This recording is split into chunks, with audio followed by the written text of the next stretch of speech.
43장 대출할 때 알아야 하는 코픽스와 CD금리. 은행에서 돈을 빌릴 일이 없다면 코픽스와 CD금리를 굳이 알 필요가 없겠지만 살면서 한 번은 은행에서 대출을 받게 됩니다. 학자금 대출일 수도 있고 내 집 마련 위한 주택담보대출일 수도 있습니다. 대출을 받을 때나 기존 대출을 연장해야 할 때 기준금리가 중요하니 알고 넘어가면 좋겠습니다.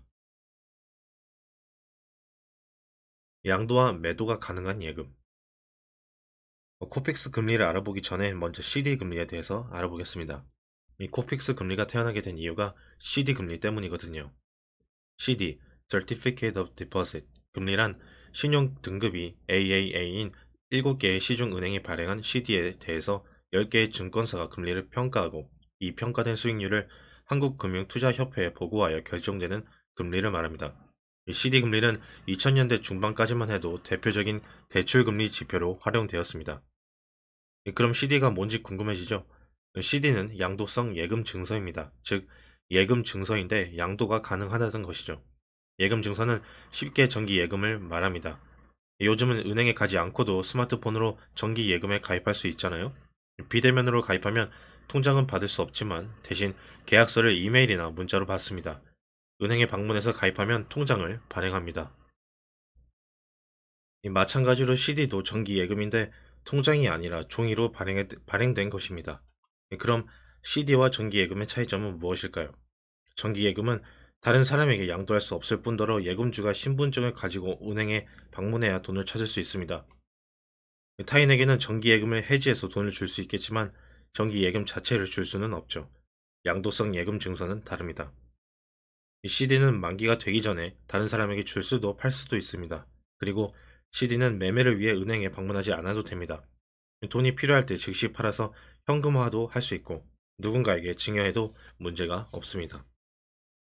양도성 예금 증서의 이런 장점으로 2000년대 중반까지 발행량과 거래량이 모두 많았습니다. 그래서 CD 금리를 대표적인 단기 금리 지표로 활용했습니다.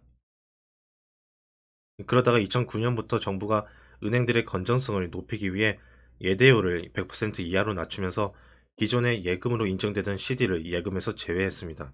이에 따라 은행들은 당연히 CD 발행을 줄였고 시장이 크게 위축되면서 CD가 시장 금리를 제대로 반영하지 못한다는 문제점이 제기되었습니다.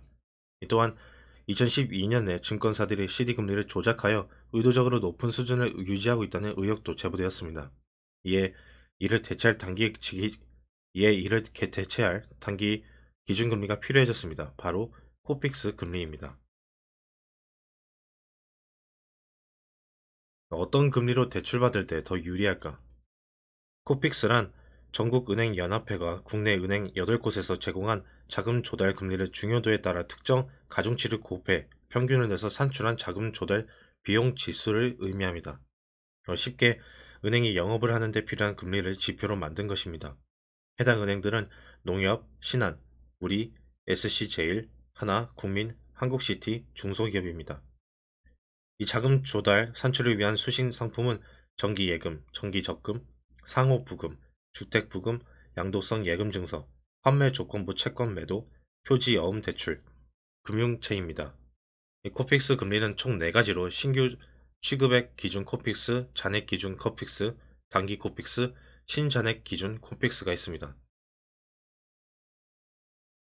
신규 취급액 기준 코픽스는 매월 신규로 취급한 수신 상품 금액의 가중 평균 금리이고 잔액 기준 코픽스는 매월 말 보유하고 있는 수신 상품 잔액의 가중 평균 금리이고 단기 코픽스는 주간 신규로 취급한 만기 3개월의 수신 상품 금액의 가중 평균 금리이고 신잔액 기준 코픽스는 8개 수신 상품의 예수금, 기타 차입금을 포함하여 월말 보유하고 있는 잔액의 가중 평균 금리입니다. 여기서 가중평균 금리는 금융기관에서 취급하는 금융상품의 금리를 사용 빈도나 금액의 비중으로 가중치를 두어 평균한 금리를 말합니다.